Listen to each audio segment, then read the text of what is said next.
Pinalawak pa ng Philippine Health Insurance Corporation o PhilHealth ang sakop ng kanilang serbisyo matapos sagutin ang bayarin sa mga pasyenteng may dengue at leptospirosis. Hinihikayat ngayon ng publiko na makipag-ugnayan sa mga ospital na covered ng PhilHealth para matiyak ang kanilang kalagayan at kalusugan ngayong tag-ulan. May report si Julie Serra.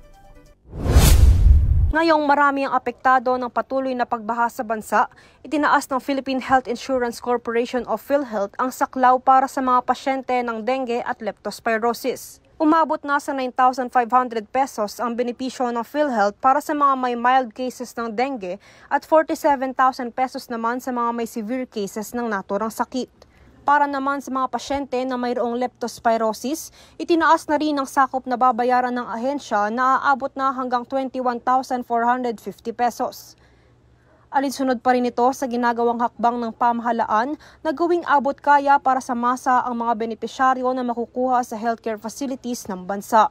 Paalala ng PhilHealth, huwag mag-alinlangang pumunta sa pinakamalapit na PhilHealth accredited health facilities sa oras na makaramdam ng mga simptomas ng dengue kagaya ng mataas na lagnat, pananakit ng ulo at kalamnan, pagsusuka at pagpapantal ng katawan.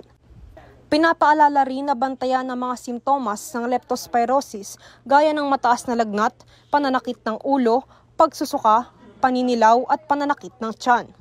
Kaugnay nito, tiniyak ni PhilHealth President at CEO Dr. Erwin M. Mercado ang publiko na sagot ng kanilang ahensya ang malaking sakop ng bayarin sa oras na kailanganin ng magpagamot. Binigyang diin rin ng PhilHealth na dapat bigyang prioridad ang kalusugan para maiwasan ang mga nauusong sakit ngayong panahon ng tag-ulan. Para sa EuroTV News, ako si Julie Serra, sumasaludo sa bawat Pilipino.